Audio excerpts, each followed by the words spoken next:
Hey, what's up, everybody? This is Terri Thomas, Operations Manager for Radio One here in Houston.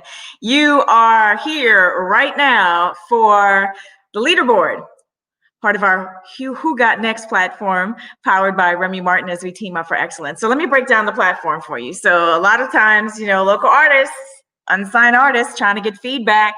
How do you get in the game? How do you get on the radio? Well, I think feedback is a crucial part of that, especially feedback from music fans. So that's what Who Got Next is all about. It's our platform, and you can find it right here on Facebook. And if you go to theboxhouston.com, just search Who Got Next. That's HOU Got Next, and you'll get all the information that you need to have about the platform. And pretty much all you do is you submit your song, and we've got music fans that are signed up to be curators, and they give you just feedback, raw and uncut, and vote your song. You could end up at the top of the leaderboard. So what today's leaderboard is about is we're going to go ahead and listen to the top 5 songs for the month of December. And at the end of the leaderboard today, Who Got Next, we're going to name the winner for the month. And the top song, the top artist of the month will win $2,500, compliments of our sponsor, Remy Martin, as we team up for excellence. And of course, you can use that for whatever you want to: studio time, marketing budget, a piece of equipment that you need to further your career. It's totally up to you. And the top curator of the month will receive $100 as well. So we've got some amazing guests today to help us provide some feedback this hour. And I'd like to introduce our first guest. He's going to be new to the platform today, but certainly not new to the radio station. I'd like to bring my good friend Azim Rashid, who is the Senior Vice President at Columbia Records. Hi, Azim. Hey, TT, how you doing? What's happening? Doing great. Happy to have you here. We are live on Facebook and YouTube, so covering all the platforms today. So also, I'm going to bring another guest to the table. You've seen him if you followed this platform for the leaderboard with Who Got Next. Is our very good friend, Mr. LaRonn Harris from Atlantic Records. And LaRonn always likes to say he's representing himself today. So absolutely. Independent. And, I also want to bring on our resident DJ. If you listen to 97.9 The Box or Magic 102.1, you definitely know this guy, as he is the only DJ that gives a jam. I'd like to bring to the leaderboard our own DJ GT, Mayne. What's up? What's up? All right, awesome sauce. All right, guys, so we've got 5 songs in no particular order. So we're going to play each of the 5 songs. We'll do a round table of some feedback about the song for the artist or whatever comes to mind for you to help the collective grow. And then at the end of the session today, we'll go ahead and announce who's going to be the winner of the $2,500, as well as the top curator for the month, who will receive $100. And if you like what you hear today and you're interested in getting down with the platform, again, just go to theboxhouston.com, search Who Got Next, and we'll have all the details for you. We've got another $2,500 on the table for next month, and we'll also have a very special gift for the top curator in addition to the $100. Next month, we're going to have the top curator join us live on the leaderboard, so that's going to be a lot of fun. So, all right, GT, we'll turn it over to you, my friend. Go ahead and bring us the first track. All right, the first artist and first track for the day, the name of the artist is named 8, and the song is called Moving Too Fast. 8, Moving Too Fast. First up. Hey, I've been thinking. Remember the other night I said I love you, and I've been thinking, maybe we're moving too fast. Maybe we should just slow it down. Just be friends. Give me a call when we get dismissed. Why do I fall for this love game every time? It's like it's all new to me, but then I'm back home in my heart. Hopeless romantic, I know. Always feel like I gotta get it right this time. This is different, might go some nice this time. Then I start loving him, loving all of his flaws. Said I'm perfect, so I start loving him some more. And I'm so sure he found what he was looking for. A love is so sure. So I start loving more, then it's too much. He starts backing up, and then we get stuck. He says he's not in love, then we break up. My heart gets crushed, I'm back, it's going now. Maybe I should just give it up. Maybe I'm not meant for love. Seems like I'm always falling for the wrong one. Take a breath and then I bounce back. Pause the scene and then I'm on again. I know you're probably telling me moving too fast, moving too fast. Moving too fast, moving too fast. Moving too fast, moving too fast. Now you know I'm behind. Moving too fast, moving too fast. Moving too fast, moving too fast. Moving too fast, moving too fast. Now you know I'm behind. All right, that is 8. Moving too fast. LaRonn, first up, my friend, give us some feedback. You know what? I like the record. She kind of gave me like a old Aaliyah vibe with how she was riding the beat. Specifically, I think the name of the record was "I Don't Want to Be." She kind of put me in that mindset. I like the production. I like the overall. I like the overall song. I thought it was well put together. Okay, all right, Azim, you have a lot of experience, especially with female artists, personally and professionally. So, Yeah, I have to agree with LaRonn. I think the song was put together really well. The notes that I took, the vocals and the song structure were really good. The hook, as you know, hook and melody is everything when it comes to R&B songs specifically. The track kind of got empty in a couple little spots, but overall, I mean, if I had to give it a number, I'd definitely give it 8 out of 10. all right, awesome. We got some folks weighing in on Facebook. Christine weighs in. She says she likes it. Thanks, Christine. Also, Victoria, thumbs up on the track. What about you, GT? What are your thoughts? I like the track. I gotta agree with the fellas. I liked it. I see what Azim was saying where it got empty, but that's not too hard of a fix, and I was actually impressed. Yeah. Awesome. Gary on Facebook, he says it kind of reminds him of Mulatto or Sweetie. So, kind of a little bit of a current vibe. I liked it. To me, I always think about, and, my perspective is going to be a little bit different because, one of the things that we do at the station is we have a call out research. So we test the hook. So I would really like the hook just to stick out just a little bit more, because I think when I put that in the call out, it's almost just under just a little bit. I just like that to pop a little bit more because, how records get to move up in rotation is with call out research. And the only thing that gets tested is 10 seconds of the hook. So for artists that are listening in right now, that hook is of paramount importance when you're trying to increase your radio airplay. So, but overall, I thought the song was pretty good. So pretty good effort by 8. All right, GT, what's up next? Up next, we have Juwali. I hope I pronounced that right. It's Juali, so I see Juwali. And the name of the song is called I Want It All. Bring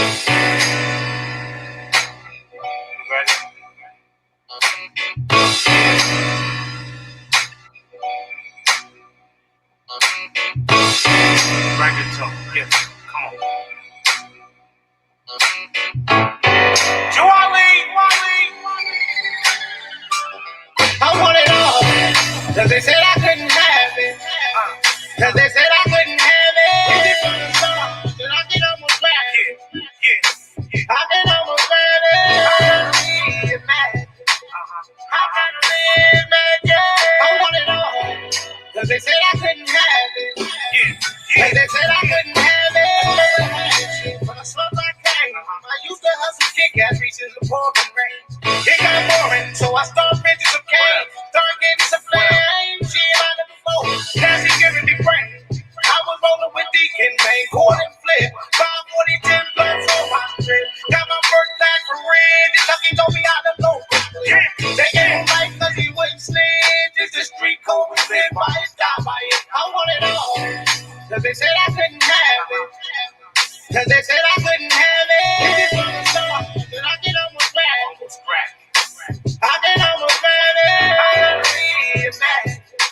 I can imagine. I want it deep. 7 years in prison and you still ain't. I couldn't be talking half. All right, that was Juwali. I Want It All. Go up to Azim. Azim, what's your thoughts? I like it. I think he has a T-Pain vibe, which is good. It's not a bad thing. I like the production. Mix is a little cloudy, so I guess when they get a chance to really get that professionally mixed down. But I think the hook was strong, very clear about what the message is in the record. I like the lyric, I like the flow, and it seemed to be really consistent all the way through. You know, Azim, if I could ask you, and you know, in your past life, you're also an artist, right? So,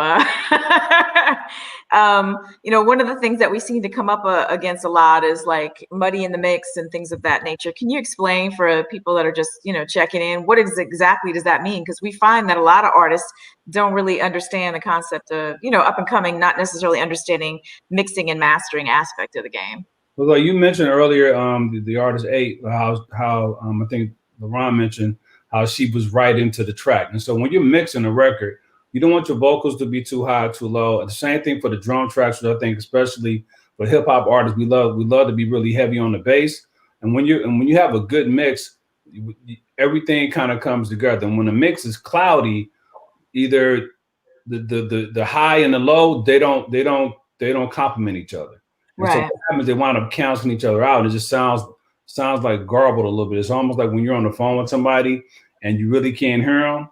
That's kind of what the mix sounds like a little bit. So if they fix the mix, which is probably just a modulation issue where they got to just make sure that because the bass is probably really, really heavy in this track based on what I could hear. GT, you could probably think of it. You were in the studio. The bass is probably really heavy. If they could just modulate it so that the bass hits the way they want it to hit, but it doesn't overpower the highs, then it'll probably smooth it all the way out.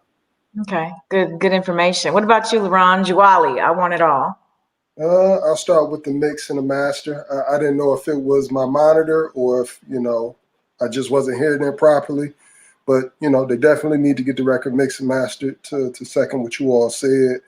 I didn't like the record for the reason that, you know, Azim liked the record, that it was reminiscent of T-Pain. If I wanted to listen to T-Pain, I can go to Tidal or Spotify and pull up his whole catalog. It's cool to be inspired by artists, but it's not cool to just straight jack what they do. T-Pain is still making music, to my knowledge, so I'm not a fan of that. The auto-tune just didn't work for me, you know what I mean? Because when I was listening, I couldn't get T-Pain out of my head, so I couldn't hear anything that he was saying because I was thinking, let me buy you a drink, you know what I mean? Like, all I could hear was T-Pain. And the intro to the song was way too long, the instrumental. Okay. All right, good. Nice. What about you, GT? All right, so I'm in between both LaRonn and Azim. So to answer your question, Azim, it wasn't bass heavy. I was actually looking for a little more 808. It was really it was buried. And my two qualms was I feel like the hi-hats should have been up. That's what ties in your low and your high end to me is always the hi-hats. And the hi-hats was real low, so the hi-hats need to be up. And then to go to LaRonn's case, it was too much auto-tune. So that's why he's sounding like T-Pain. I feel like if he backs away on the auto-tune to use some more of his natural voice, it would be a dope track. Okay, you know, Christine had weighed in via Facebook talking about it was hard for her to understand the words. We also got Asian persuasion. Everybody wants to use auto-tune. Anybody can make a song with auto-tune. I was actually thinking the same thing. Gary Miles, I don't know about this T-Pain style of singing. You know, I think everything has a time and a place. And for me, you know, I was kind of with you, LaRonn. I kept thinking demo track for T-Pain, right? So the other thing that I just want to note, and just really we can't overemphasize the importance of mixing and mastering. And for me, understanding that your song needs to sound good no matter what people are playing it on or hearing it through. I think that's essential. You know, oftentimes people bring you a song and it just doesn't sound okay. Like even on my computer speaker, oh, well, it needs to be in the big studio. And it's like, well, no, because you don't know how the listener is going to experience your record. If I'm sitting here working at my, you know, laptop, everybody's working from home, right? I might only be listening through, you know, the little computer speaker that I have. I might not be in the car. I might not have it on a big system. Might be listening into some earbuds. So that really speaks to the importance of mixing and mastering, because you want to know that your song is going to sound good no matter what. Gary Miles popping in from Facebook. It's a good thing that T-Pain can actually sing. And, you know, that's interesting because a lot of people actually don't really know that T-Pain can really sing. And when you hear him without the auto-tune, you're reminded of that. So auto-tune was the thing that got him famous, but he can sing either which way. So yeah, I was going to say that too before Gary made that comment. Like, T-Pain is actually really talented vocally. So, you know, the auto-tune, that was a good niche for him. but if he had to do without it, he could still perform and sound good. Many can't pull that off. Yeah, that's an excellent point. Also, our producer, my digital guru, Avery, reminded me that the contest is actually still going on. So we're not going to announce the winner today. So if you're an artist that's watching and you're so inspired, you still have time to get in on it. All you need to do is go to theboxhouston.com, search Who Got Next, and you'll find out all the information about how to get down with the local music platform. And who knows, you might end up on the leaderboard and an opportunity to win $2,500 from our sponsor, Remy Martin, as we team up for excellence. Or as somebody who's just really passionate about music, clearly we've got some people weighing in on the show today that are very passionate about music, giving feedback. You can also be a curator and be someone who just loves music, participates, gives commentary, and the top curator on the leaderboard will win $100. So that's pretty cool. All right, GT, what's up next? All right. Who got next? Time will tell. Number 3 today happens to be Lala K. It's called 22 Freestyle. Lala K, 22 Freestyle.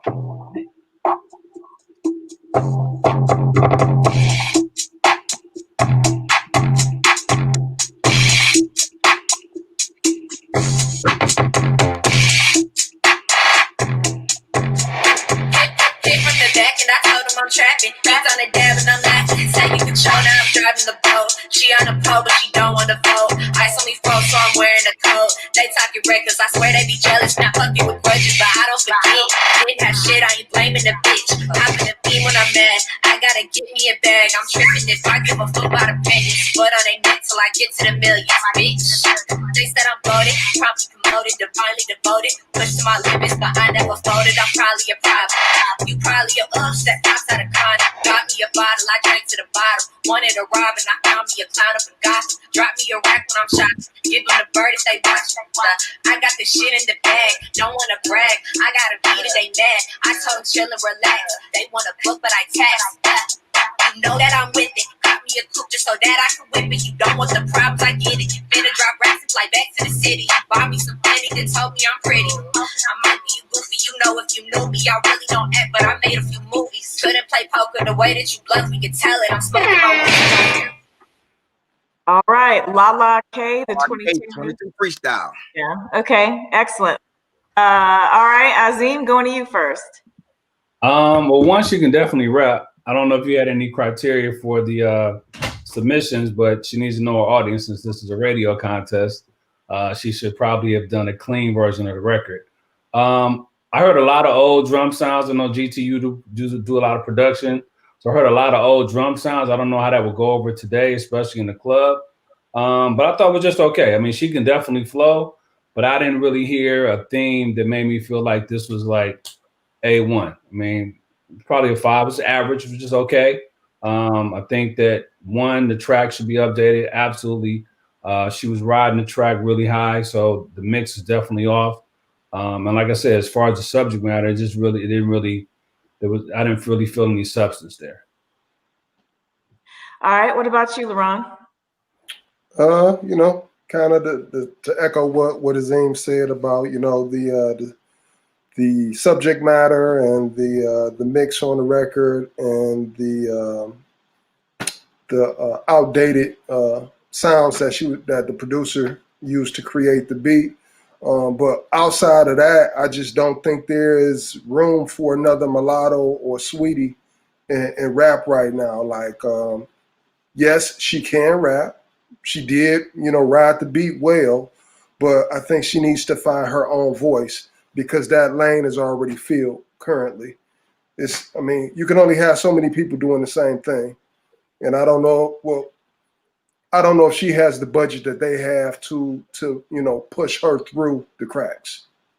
Okay. Well, one of the things with songwriting, LaRonn, you know, is that you have to do it. It's something I talked to my own daughter who wants to be an A&R, and also talking to artists, like whatever, if you know, you and I train together every day. If you want to be a ball player, you got to play ball. One thing I think probably whoever's listening could learn from is the fact that if you want to be a writer or you want to be a lyricist, you have to create on a consistent basis. And I don't think a lot of people, you know, there's only one Jay-Z, there's only one Biggie, you know, there's only a couple guys who have that natural God-given talent where they quote unquote don't have to write their lyrics down.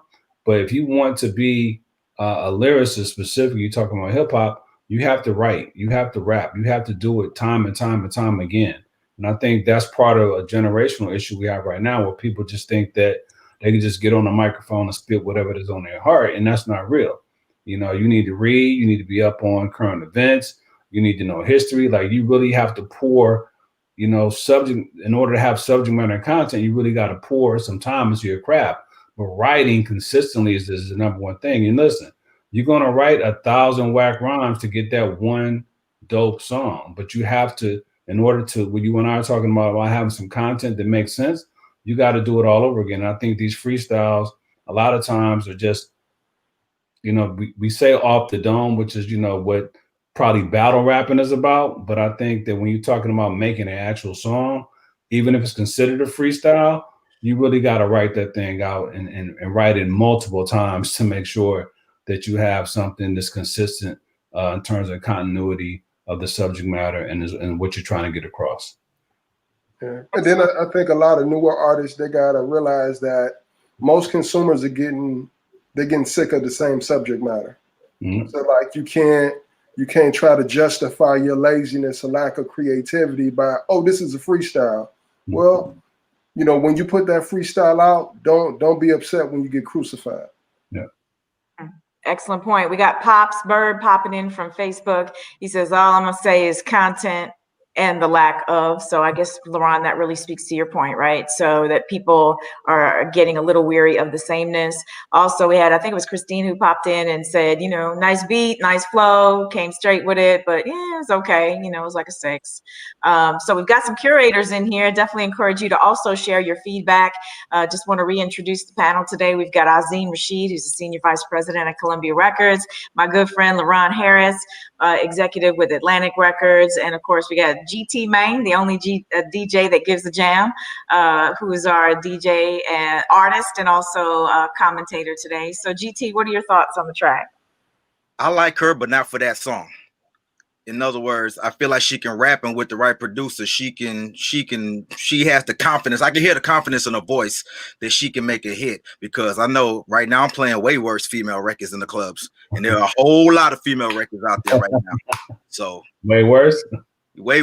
Yeah. I'm not saying it was bad, but I'm playing some records that you like, woo, but it ain't about me. So, you know.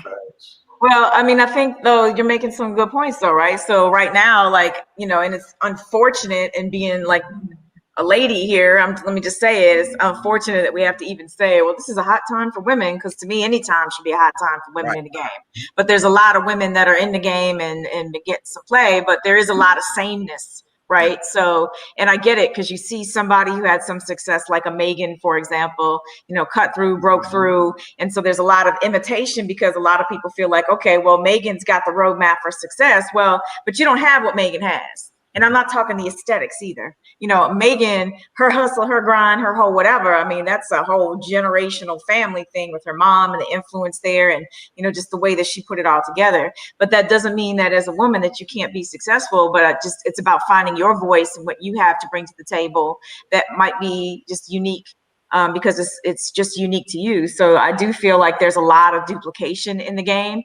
And what can hurt you as an aspiring artist is, you know, as a program director in radio, I just try not to have a lot of sameness, right? So sometimes we get stuck in these ruts in the music business where there's just a lot of sameness. Everything sounds the same.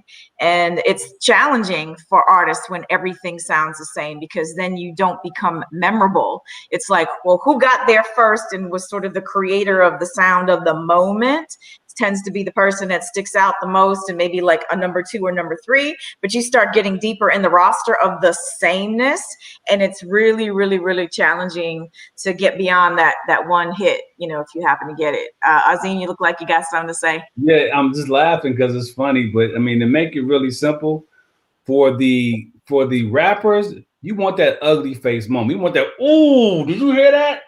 If you can't get that, you got to keep writing. And for the R&B artists, you know, there's a famous program director named Steve Crumley who, you know, first time I went to a convention, he said, listen, when you're talking about a record that's going to make people move, you want that hey.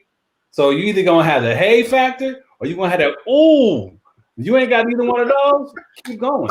I call it the Jay-Z ugly face. You remember when Fade to Black?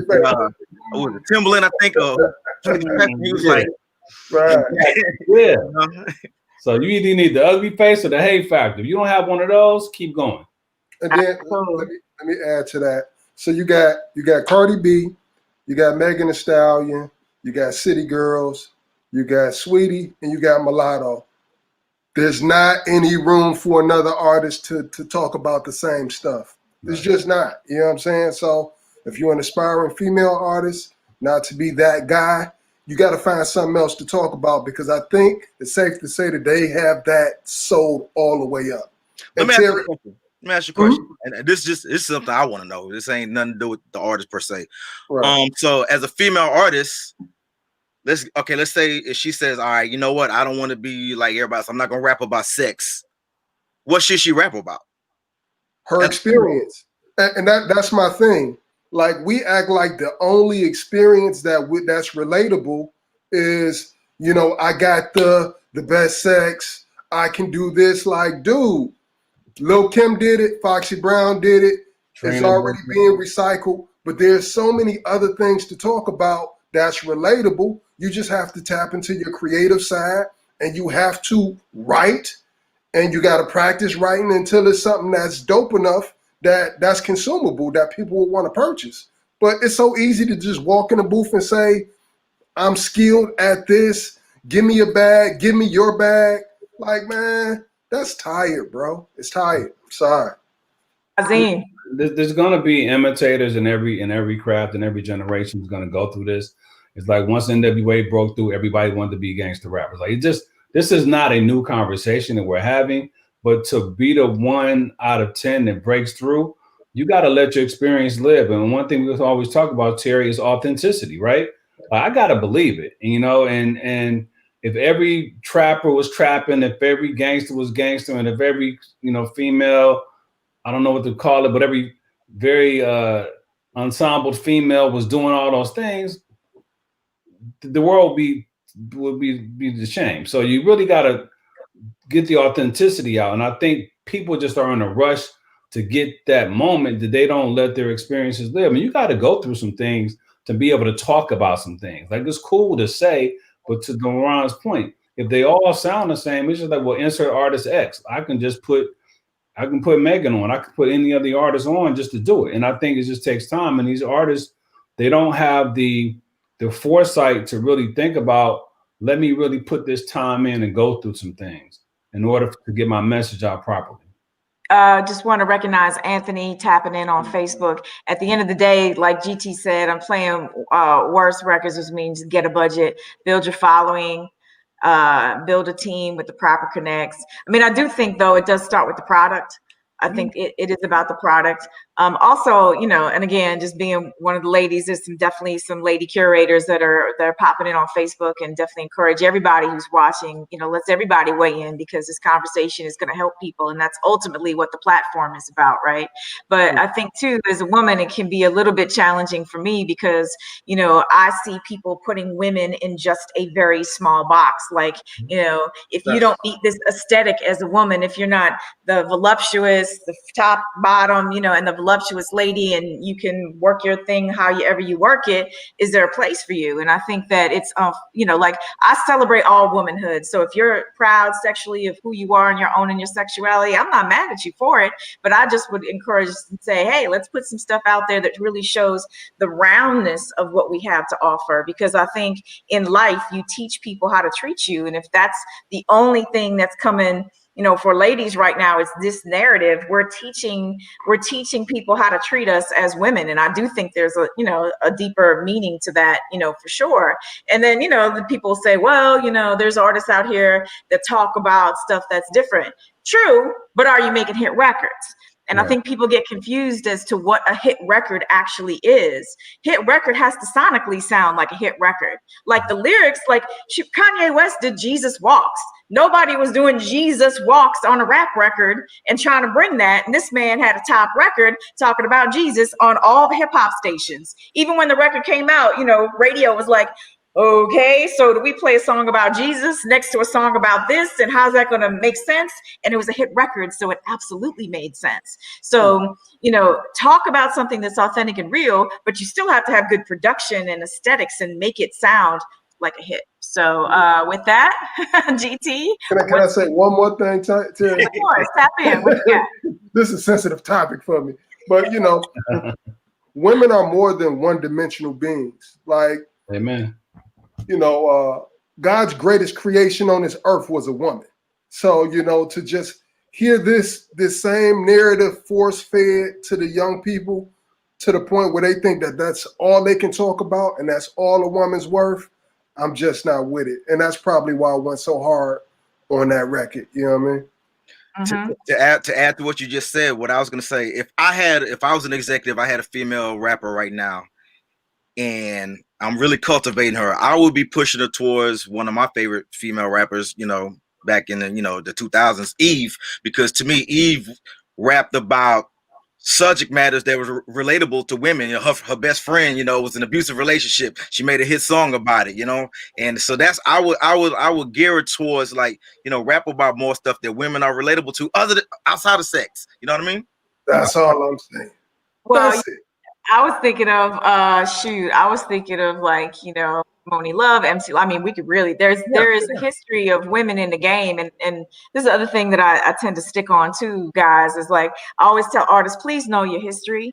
Mm-hmm. You know, you have to be somebody who really studies the game. Study the people that came before you. And then also study other genres of music. Mm-hmm. I know, Azim, you definitely on that, you know, with your background, but study other genres of music. There's a lot to be learned, you know, from a lot of different genres of music to be able to pull together and create what's next, truthfully.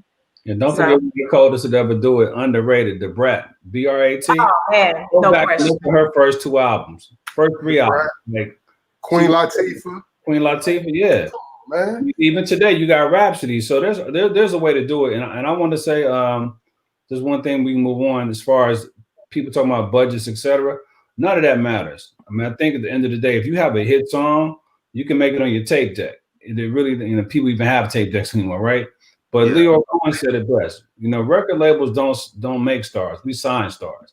So you have to have it in you, and be clear. Like, it's not for everybody, but if you have it in you, what labels can do, and what people who have budgets and people who have resources that can help you, they can amplify what's going on with you. But you got to have it first, and that means you have to have. You got to put the time in. You know, it doesn't mean you can't go from good to great, from great to excellent, but you got to start somewhere. And that go for both genders. You know, yeah. A budget is not going to save you. A budget can get you in the door. Talent can get you in the door, but you got to have some character and some substance to keep you in the building, or you're going to be dumped on your head like Jazzy Jeff on The Fresh Prince. I always say the money gets you your answer a lot faster. If it's great, you find out quicker. If it ain't great, you find out just as fast. I mean, there's been, you know, and it's an R&B story, but I always think back to Robin Thicke on his first commercial hit record. There's a guy we all know, he's a legend in the music business by the name of Kevin Black, who was working mix show at Interscope Records at the time. And it was an R&B joint, but he believed so strongly in the record that he worked it. And it took a year for his staff to get that song on the radar nationally. So, you know, hit record, clearly, right? So, but, you know, I think too, in this day and time, we're so quick to be dismissive and not take the, you know, it's like the tortoise and the hare, you know, what's really going to win the race. And you got to put in the time and let things marinate, if you will, you know, see, do you really have something to work with, and to put the effort towards building something, or at least exposing it. I mean, there's 28, 29, 30 digital platforms that every artist should have your single on, so that you can have the greatest opportunity to gain audience or potential audience. It's not just one thing anymore. It's everything that matters. And so I think there's a lot of opportunity for people, but it does take consistency, and it's really about the long game to me.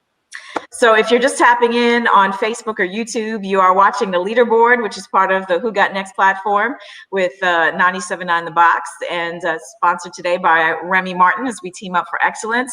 I'm Terri Thomas from Radio 1 here in Houston. I've got Azim Rashid with Columbia Records. We've got LaRonn Harris with Atlantic Records, and the only DJ that gives a jam, DJ GT. So GT, what's next? Keeping it moving along. Fourth artist for the day, name is Rosay, and the name of the song is called Kings and Queens.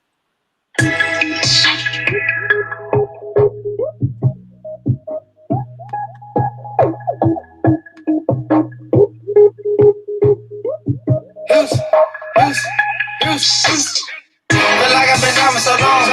I just fell in love with a player. Trap king really wild. Bad bitch like design.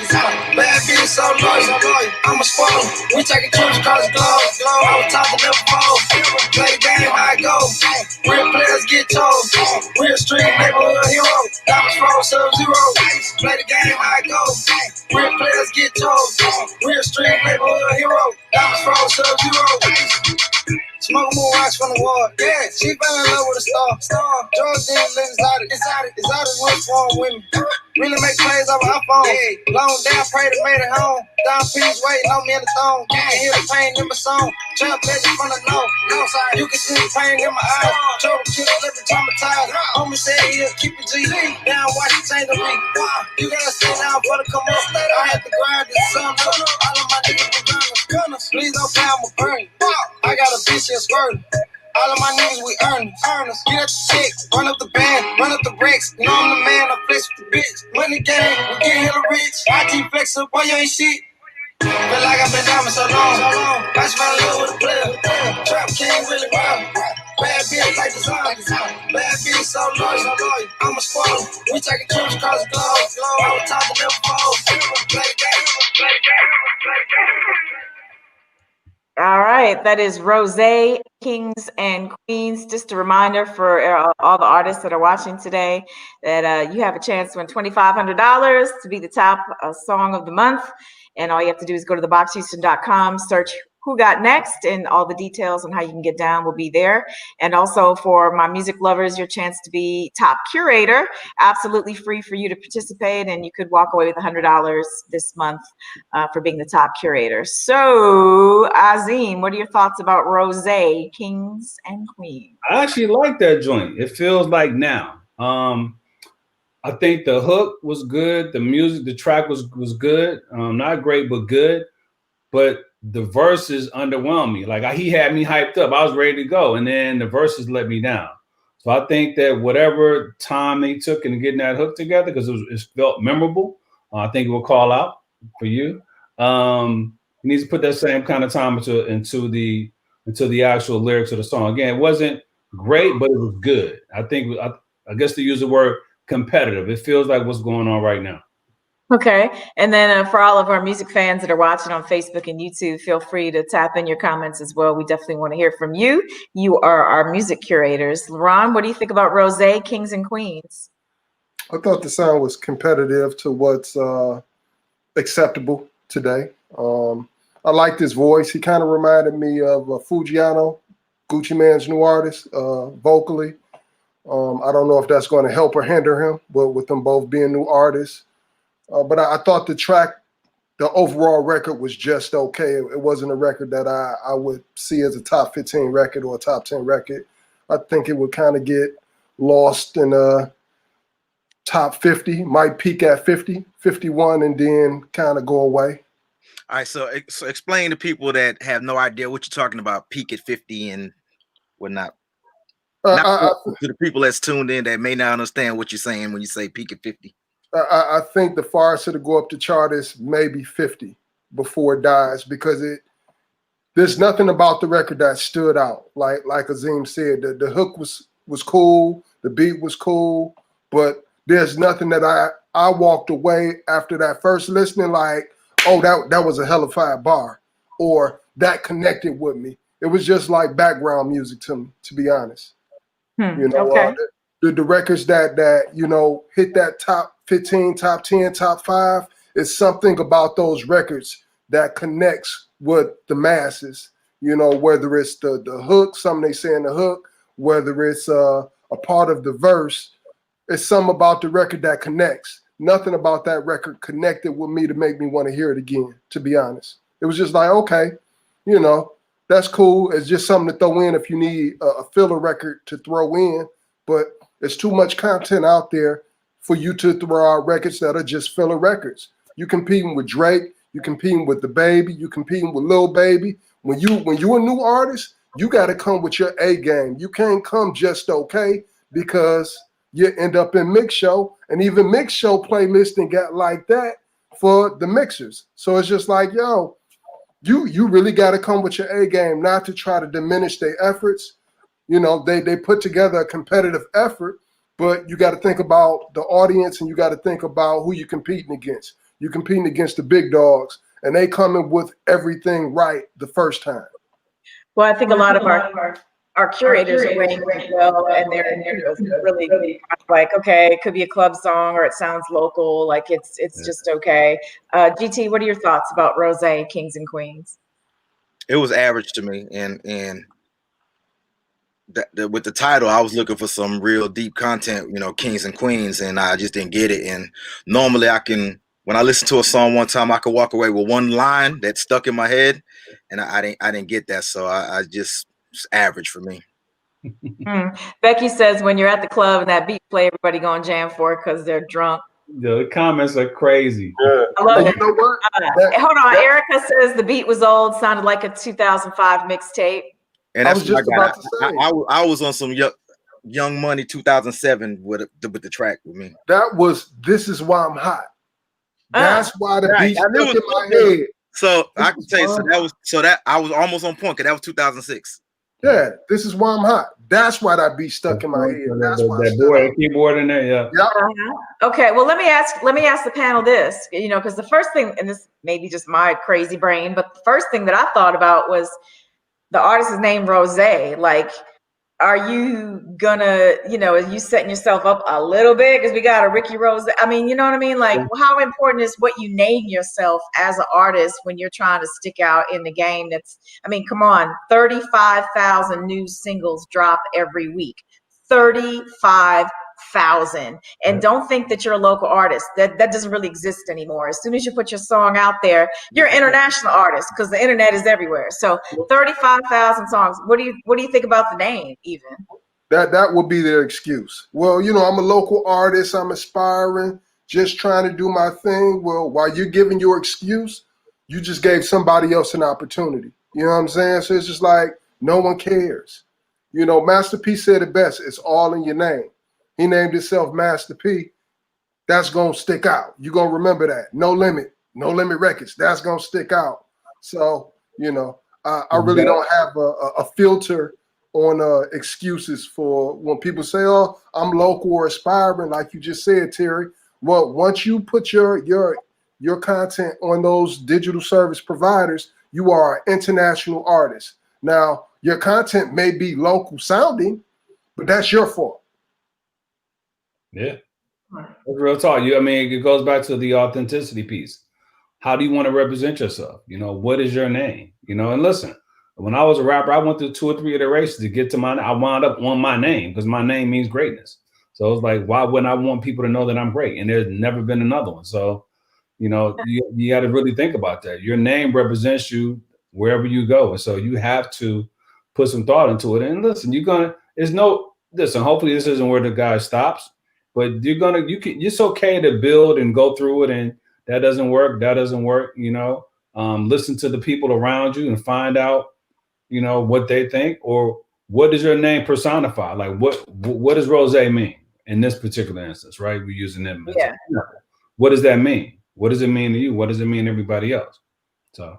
Well, and then also, I mean, while we're talking about names, like 2 Chainz, right? His journey. So he started here, but he ended up here. And, you know, if you're comparing the two, well, where he ended up is a whole lot different from where he started, right? Exactly. So, all right, GT, you got one more for us? Yes, indeed. Last but not least, we have Scotty Optimo, the last real one. Scotty Optimo, the last real one.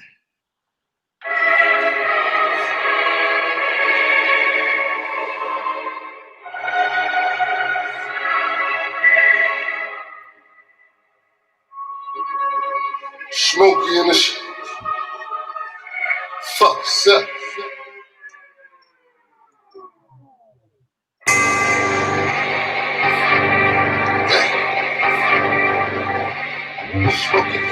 Hold up. Yeah. Look.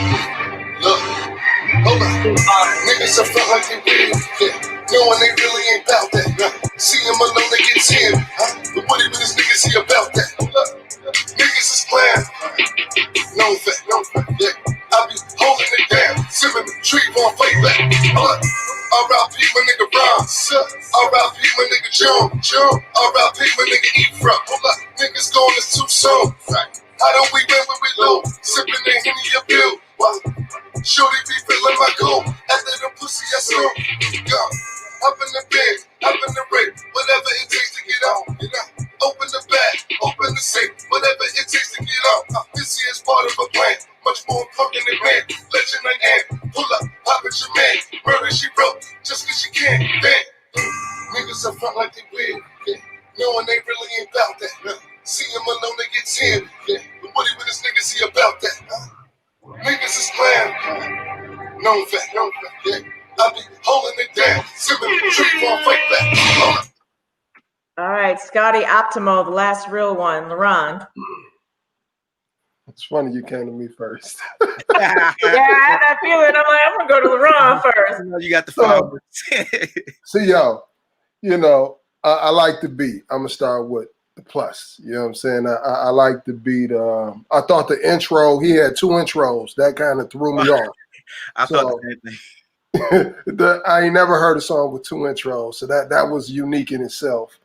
I didn't know if good or bad to you. That's not good for radio. No, it's not. Okay. Yeah. You know what I mean? Like, that's not good for radio. I was before he even rapped, I thought I was about to hear either Meek Mill or Pop Smoke. I didn't know which way it was gonna go. I thought I was about to hear all I wanted was a new Mercedes. You know what I'm saying? I don't know. ASAP Ferg. Yeah, so you know, that kind of threw me off. The first thing he said was the M-bomb, and he submitted his record to a radio platform. So, you know, the fact that they weren't thoughtful enough to send a clean edit, you know, if they were serious about winning the contest and winning the money to further their career, that's a red flag for me. So it's just like, you know, you got to be mindful of the room you going in. You know what I'm saying? So it's just like, yo, you're making yourself available to be criticized, to be considered for, you know, radio consideration to win this money, but you're not doing your due diligence. You know what I'm saying? So just like, I don't want to tear the record apart. You know, it left a lot to be desired. I'll leave it at that. All right, Azim. I mean, T, and I want to give all the new artists a break, and we've been having this conversation for 20-something years. Yeah. On one level, they're submitting what they feel is their best work, right? On another level, they don't know anything about radio, politics, or whatever. But so part of our teaching these people is like when you're submitting something to be played on the airwaves, it needs to be clean because it's not. And I think a lot of artists are skirting the issue, or they're skirting this, you know, they skirt the line and they get away with it a little bit. So people think it's acceptable, and it's really not acceptable. But that's just something that we as a music community have to do a better job of educating up and coming, aspiring artists and managers. Like, listen, know your audience. You know, television and radio is regulated by the FCC, which is the Federal Communications Commission, which is a free platform. So even though your music may be hot to your particular group that you're putting it out for, to the masses, to the mom and pop driving their daughter or son to school in the morning or after school or to work, is not acceptable. So I think that's just something we have to give them a little bit of a break on, because they just might not know. As far as he was grown though, Azim. Huh? He was grown. That wasn't no kid. But again, bro, you and I, we have the advantage of being in the business. All 4 of us have the advantage of being in the business. You don't know what you don't know until somebody tells you. But as far as the record's concerned, I felt it was going to, first of all, the double intro, negative. Like in the club, who's GT? You a DJ? Are you playing that intro in the club? Nah, I'm starting straight. I'm starting with the second intro. Right. So that's the first thing. So again, what's your vision for this particular record? As an artist, I mean, again, lyrically wasn't a lot there. And I think the word I was looking for early was storytelling. Like, where's the story? No matter what, even in the freestyle, you started out, you know, on Southwest Houston, headed to the north side, and you talk about everything you hit from north to south, right? But where are you going with this? And I think that threw me off because I felt he was going like Rick Ross. Like, that's where I felt it was going once he got started. So, I mean, who knows what the next thing was? Again, I don't think it was trash, but I think there's a lot to be desired. I think there's a lot of potential there, but there's just so many things that need to be fixed, from the production to the lyrical content to just the way the record was stylized. They needed direction. Right. Mm-hmm. So, like, you know, that's with direction, right? That's who's the person that provides direction to an artist? The producer. That's not a beat maker, not the person that just did the track and you purchased the track and go rap over it. Whoever's producing that record, that's sitting in there in the studio with you, if the artist even listened to that person. Right. You know, somebody has to actually produce the record. That's what makes Dr. Dre great. That's what took, you know, Eminem from being just a straight dope lyricist to being a superstar and a songwriter and well received and world renowned. He needed a producer to, you know, give him that focus to get in pocket and really tell an amazing story, because with that beat, he could have did something. If he would have, you know, took off the first intro, started with the second intro, and had, you know, a subject matter that he could build on, it could have been something. But I don't know if he's the type of artist that will take direction. And a lot of artists won't take direction, and that's why, you know, a lot of them don't do well. But I think production, to your point about being a producer, is not about making beats. It's about giving the song, giving the artist a vision and a purpose. And again, you can't put none where ain't none. That's the old saying, right? The artist has to come in with something. You know, even if you only got 10% of who you want to be, but whoever's working with you can see the 90% of potential in you, you can get there. But you have to have something. I think just the direction, the storytelling just has to be more on point. And I see a lot of comments here about artist development. A lot of that is who you are. I mean, think about this: when you were a teenager or even a young adult, maybe in college, you got ready to dress up for that party. Your image was everything. How do I look? Am I fly? You know what I'm saying? How you want to present yourself. That's artist development. You know what I'm saying? So when you're making records, when you're putting your voice on, you know, a track for the world to hear, how do you want people to hear you and see you? Are you telling me this is your best work? Are you telling me this is what you got to say to the world? Because once you put it out there, it's out there, right? And we're not going to hit on every record, but at least if the content is consistent and if the messaging is clear, you have a chance to keep going. But if you all over the place, you know, I will be hurt to hear 2 or 3 of these records from the artists and they all sound the same with no direction. So at some point you have to decide what, using Scotty since we're on his track, who are you trying to be? And even if you're emulating someone else, it's fine. Who do you want the world to think you are? Are you the next Rick Ross? There's no problem being the next Rick Ross, but remember, the Rick Ross is out right now is a multi-platinum, multi-millionaire brand. So you have to come to be the best version of him and then some.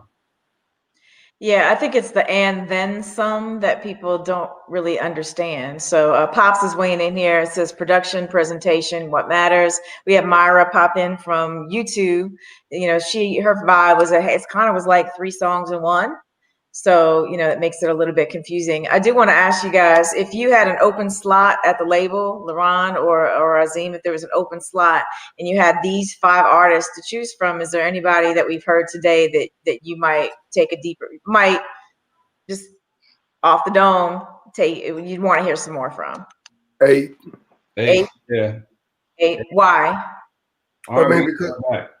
I mean, everybody's rapping now and nobody's singing. So she just stands out. And if she can make that song on her own, what could she do to the point with some resources? Mm-hmm. Okay. LaRonn? Same exact reasoning, you know. She took what she had and it stood out. You know, every other record I couldn't tell you what they was talking about. You know that, but 8, she sounded like she had some real potential. Not to say that the other artists didn't, but with the records that were played today, 8 seemed like you could potentially get a return on your investment. I think that's the thing to point out too, you know, with labels. I don't mean to diminish you all, you're amazing, but it's like the label's like a bank, right? So it's like you're making an investment in an artist and there's expected to be a return on your investment. Nobody's record label is going to sign an artist not expecting to make money. That's just is what it is. And a lot of times, you know, artists, you know, want to get caught up in how much I got for a signing bonus or whatever the case may be, but all you did was get a loan. A signing bonus is an advance on the money the record label expects you to make for them. So, you know, that's just really something to remember. You know, labels are amazing. There's a lot of resources there, but, you know, pretty much when you're getting to a major, it's because you've tapped out on resources. And in order to go to the next level, they believe in you enough to make a financial investment to help you get there. But they also, you know, they might believe in you as an artist, but they believe in that bottom line. And the design ultimately is that it is the music business. You know, we all are in it because we personally love music from all of our collective backgrounds. I mean, GT's been on many sides of it as a radio personality, as a DJ that's mixing in the clubs, etc., and also as an artist, right? So, you know, but it is the music business, and it is about business and making money. And, you know, we hear artists getting dropped all the time. Why did the artist get dropped? I mean, we can, you know, to use LaRonn's word, make excuses all the time for what didn't come together or whatever didn't happen. But the bottom line is money was not made. Nobody's dropping an artist that's making a record label money. And I won't name names because it's unnecessary, but there's plenty of record labels that'll hold on to artists that are making them a lot of money, even in the most precarious of circumstances. So I would say, Terri, it's like, take the label out of it. You're investing in yourself. This is your dream. This is your career. This is what you chose to do. This is what you're aspiring to do with your life. The label is just a vehicle. You know, I've been using the word amplification specialist for the last couple of years because that's what labels do. We take what's already there. And if you're local, we take it global. You know what I mean? And so if you think about who you are, if you got a $500 budget or $1,000 budget to make your record, are you making the best investment in yourself? Are you saying when you walk out of the studio or off the video shoot and off the photo shoot and you present this to the world, did you put your best foot forward to get your $1,000 back? And if you can't say that wholeheartedly, I always say, look in the mirror. You can lie to all of us, lie to the world. Look in that mirror. Did you do your best? Did you put it all on the table?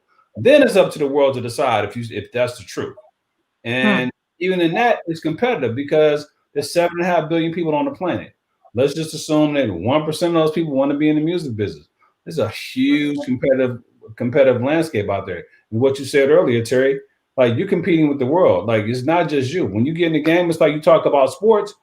When you decide to play pro ball and you come out as a freshman from basketball, nobody cared that you're a rookie. You're trying to take LeBron James' job. You're trying to take James Harden's job. You're trying to take Kevin Durant's job. So guess what? You got to bring your A game. And it's the same thing in the music business.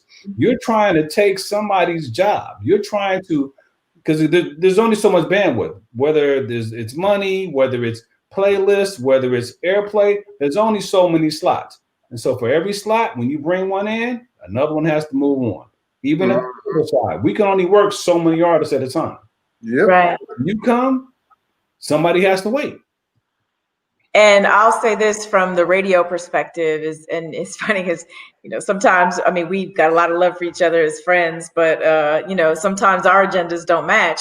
The audience may not be done with the record and you're ready to move on to the next single. Yeah. But if my audience isn't done with their favorite song, I'm going to continue to hold on to the record because my goal is to make sure that people continue to listen to the radio station. And if that's the song they still want to hear, it doesn't matter to me as a programmer if the label is ready to move on to something else because the audience isn't. And that record that's their favorite song is what keeps bringing them back to the radio station. And ultimately, the more that people listen to the station for longer lengths of time gets us ratings for the purpose of generating revenue. Because once again, this is the radio business and we are all in the music business. So it is a business. GT, you look like you have something you'd like to share. I did, but I think I got lost in all y'all sauce. It happens. And I think we're about to wrap up. I remember. So you asked them why, if they had the opportunity, which one of those artists would they roll with? Yeah. They said 8, and they why? Because of R&B. And I had to add to that, as a DJ, that's a problem right now. There's not enough variation of R&B records. Like, let's say if I play Chris Brown Crazy, I'm struggling to figure out, because, you know, as a real DJ, you want to do a set, you know. So if I'm gonna play an R&B record, I'm gonna play at least 3, you know. So right now, if you're playing Chris Brown Crazy, biggest R&B record right now, it's either, depending where I'm at, if it's not too young, I can backdoor with the Neo record or something. But if it's young, I got to backdoor with last year's Chris Brown record, No Guidance, because there's not enough variation in R&B. There's like no R&B. It's either that tempo, or it's gonna be SZA or Jhené Aiko, you know, way low BPM. So it's like not enough variation of up tempo R&B, and that's a problem right now as a DJ. And we're looking for those records. Yeah, and we got a whole station, Magic 102.1. A good portion of the playlist is up-tempo R&B, right? So, like, you know, GT mixes. Yeah, he'll be on at 6 o'clock with KG's in for Funky Larry. But I mean, you know, we're mixing. You know, it's R&B records, so there's a lane for up-tempo R&B. People still love it. So, you know, that's the other thing too. As an artist, you know, I think sometimes like find the hole and fill it. Like, where do you see there's a hole? And if you have the talent and the wherewithal and you're led, you know, in that direction, you know, could be an opportunity for you. So, gentlemen, we are about out of time, but LaRonn, you got a parting remark? Go ahead. Yeah, parting remark. So, you know, we have 5 artists, and you said, you know, 35, what do you say, 35,000 singles drop every week. Every week. Say I'm the bank. Say I'm a major label, and I'm looking for, you know, some artist that got potential. I am going to go for the artist that has the best potential. So if you're an aspiring artist, it will behoove you to put your best foot forth. If you don't know, tap into somebody that do know. Get a strong team around you that can help you become the best version of yourself. Because all the label's going to do, like Azim said, is amplify what you do. We're not Jesus Christ. We're not going to come to save you. You know what I'm saying? They're going to give you an advance. They're going to invest into what you already have going on. And then you're going to have to put on steroids what you were already doing to amplify the results that you were getting on your own. And if you don't get those results, you will be right back where you started. All right. With that, I think that's a mic drop moment, right? So anyway, I just want to thank everybody for tuning in on Facebook and also YouTube. I want to thank our panel today. We have Azim Rashid from Columbia Records, LaRonn Harris, Atlantic Records, DJ GT Mayne, so many things, 97.9 The Box, Magic 102.1, artist in his own right.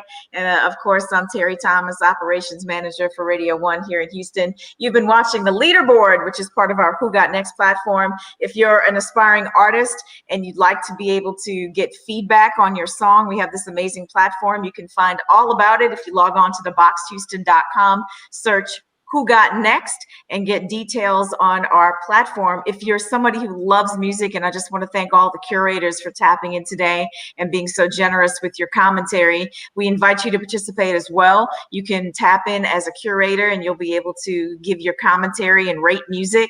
And we have some prizing going on. So for December, there's a contest. Top curator will walk away with $100. And also for the artist, that's the top artist with the top song for the month, you'll be able to walk away with $2,500 that you can use for whatever, your studio time, marketing budget, whatever it is, it's going to help you further your career. Just want to note that the artists need to be regional here in, you know, the area. So Texas, you know, within driving distance, so you can come pick up the loot. Okay. So, so that's the deal there. So I want to thank our sponsor, Remy Martin, as always, teaming up for excellence. Next Tuesday, we'll be back with another round with the leaderboard from our platform. So I hope everybody will set your calendar reminder and join us back here on this platform Tuesday at 4 o'clock. Gentlemen, it's always a pleasure. Thank you so much for your time and for participating today. Thank you. My pleasure. All right, y'all. Let's have a good one. All right. Who got next? The leaderboard powered by Remy Martin. Team up for excellence. Y'all have a good one. We'll see you next Tuesday.